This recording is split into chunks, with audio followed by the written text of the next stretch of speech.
ఎట చూసినా పచ్చని పసుపు జెండాలు, పచ్చని తోరణాలు, అడుగడుగునా పండగ వాతావరణం.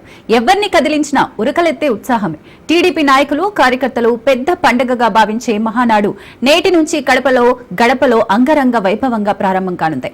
పెద్ద ఎత్తున మహానాడు నిర్వహిస్తున్నామంటున్న మంత్రి నిమ్మల రామానాయుడుతో మా ప్రతినిధి క్రాంతి ఫేస్ టు ఫేస్. మహానాడుకి సంబంధించి కడప వేదికగా టీడీపీ పూర్తి స్థాయి ఏర్పాట్లు చేస్తుంది.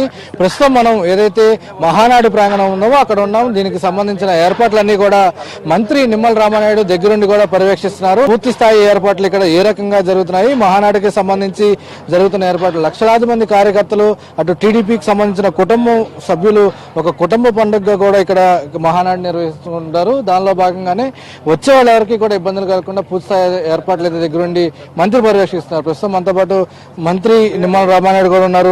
వారితో మాట్లాడే ప్రయత్నం అయితే చేద్దాము. ఎందుకంటే ఇప్పటికే అటు వర్షాలు కొంత ఇబ్బందికర పరిస్థితులు ఏర్పడినప్పటికీ కూడా వాటికి సంబంధించి ఎక్కడా ఇబ్బంది కలగకుండా రెయిన్ ప్రూఫ్ టెంట్లు అనేది కూడా ఏర్పాటు చేయడం జరిగింది. దాని ద్వారా అక్కడ ప్రాంగణం, ముఖ్యమైన సభా ప్రాంగణం ఎక్కడైతే ఉందో అది ఎక్కడ కూడా ఇబ్బందికర పరిస్థితులు కలగకుండా పూర్తి స్థాయి ఏర్పాట్లు చేస్తున్నారు. దాంతోపాటు మిగతా ఖాళీ ప్రదేశాలకి సంబంధించి ఎక్కడికక్కడ చిప్స్ తో నింపి బురద కూడా ఎక్కడ తగలకుండా పూర్తి స్థాయి ఏర్పాట్లు చేస్తున్నారు. ప్రస్తుతం మనతో పాటు మంత్రి నిమ్మల రామారావు ఉన్నారు. వారితో మాట్లాడే ప్రయత్నం చేద్దాం. సార్, కడపలో మొదటిసారిగా నిర్వహిస్తున్నారు ప్రభుత్వం అధికారం తర్వాత.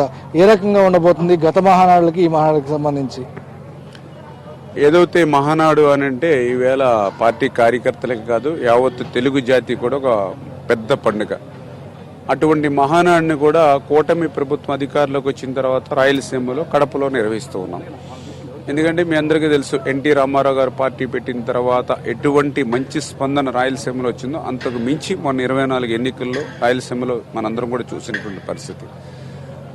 ఏదైతే ఈ యొక్క మహానాడు సంబంధించిన ఏర్పాట్లు కూడా గత 10 రోజుల క్రితమే నిర్ణయం తీసుకుని, ఎందుకంటే ఆపరేషన్ సింధూర్ నేపథ్యంలో కొంత మీమాంస ఉన్నటువంటి స్థితిలో 10 రోజుల క్రితమే నిర్ణయం తీసుకున్నా కూడా ఇంత పెద్దగా, ఎందుకంటే ఇప్పుడు చాలా మంది మహానాడులు చూసినటువంటి సీనియర్ నాయకులందరూ చెప్తూ ఉన్నారు, ఎక్కడ కూడా ఇంత ఎక్విప్మెంట్ అక్కడ సిస్టమేటిక్గా పోవడం కానీ, అదేవిధంగా అకామిడేషన్ కూడా ఎక్కడెక్కడ కాలేజెస్ కానీ స్కూల్స్ కానీ ఇట్లా అన్నీ కూడా కళ్యాణ మండపాలు అన్నీ కూడా ఈ ఒక్కొక్క కాన్స్టిట్యున్సీకి సంబంధించి వాళ్ళకి అలాట్మెంట్ ఇవ్వడం కానీ ఇంత పర్ఫెక్ట్గా ఎఫెక్టివ్గా మహానాడు జరుగుతుంది. ఖచ్చితంగా మీరు చెప్పినట్లుగా గతంలో జరిగినటువంటి మహానాడుల కంటే కడప మహానాడు చరిత్రలో నిలబడేటువంటి విధంగా, చరిత్రలో చిరస్థాయిగా గుర్తుండిపోయేటువంటి విధంగా జరగబోతుంది. అయితే తీర్మానాలకు సంబంధించి తీసుకుంటే ప్రతి మహానాడికి కూడా కొంత తీర్మానాలు ప్రవేశపెడుతూ ఉంటారు. కానీ ఈసారి ఏమైనా ప్రత్యేక తీర్మానాలు, ఎందుకంటే లోకేష్ గారు కూడా ఈ తీర్మానాలకు సంబంధించి కొంత కసరత్తు చేసిన పరిస్థితి అయితే ఉంది. దీనికి సంబంధించి ఏమైనా ప్రత్యేకత ఉంది?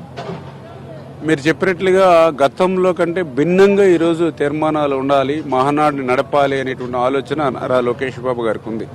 ఎందుకంటే మహానాడులో క్రమాన్ని చూస్తూ ఉంటే ఆ రోజు ఎన్టీ రామారావు గారు, తర్వాత చంద్రబాబు నాయుడు గారు, ఇప్పుడు నారా లోకేష్ బాబు గారు ఆ తీర్మానాల విషయంలో కూడా రొటీన్గా కాకుండా ఏదైతే తెలుగుదేశం పార్టీకి సంబంధించి ఎవరైతే ఆ కార్యకర్తలు ఉంటారో ఆ కార్యకర్తని ఎట్లా మనం ఇంకా పార్టీని బలోపేతం చేయడానికి ఎట్లా తయారు చేయాలి, సంస్థాగతంగా ఎట్లా దీన్ని స్ట్రెంగ్తన్ చేయాలి, అదేవిధంగా ఎవరైతే యువత ఉంటారో వాళ్ళకి విద్య ఉద్యోగ అవకాశాలు ఏ రకంగా కల్పించడంలో మన పార్టీ పాత్ర ఏమిటి, అదేవిధంగా మహిళలు ఎవరైతే మనలో సగం ఉన్నారో వాళ్ళని, అంటే ఇట్లా ఒక 6 అంశాల మీద పార్టీ స్ట్రెంగ్తన్ చేసేటువంటి దాని మీద సంస్థాగతంగా మొదటి రోజు, రెండో రోజు అభివృద్ధి సంక్షేమ కార్యక్రమాలు ఏదైతే ఈ సంవత్సర కాలంలో ఆర్థిక పరిస్థితి సహకరించకపోయినా చేస్తూ ఉన్నామో అవన్నీ కూడా ప్రజల్లోకి ఏ రకంగా తీసుకెళ్లాలనేది తీర్మానాల రూపంలో, అందులో కూడా పర్టికులర్గా రాయలసీమకు మనం ఇచ్చేటువంటి ప్రాధాన్యత ఆ రోజు ఎన్టీఆర్ దగ్గర నుంచి ఈ రోజు చంద్రబాబు నాయుడు గారి వరకు. ఎందుకంటే మీ అందరికీ తెలుసు, ఒక తెలుగు గంగ,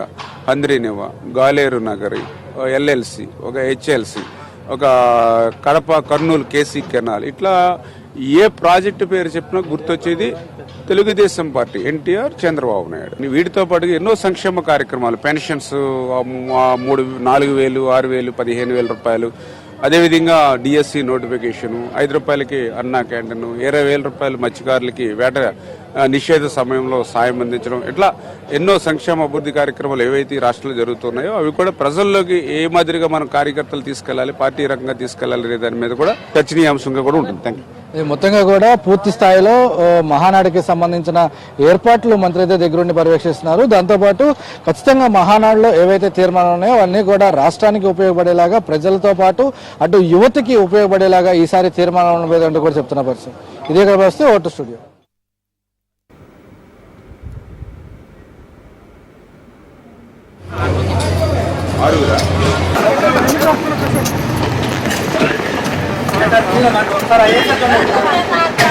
ఒకసారి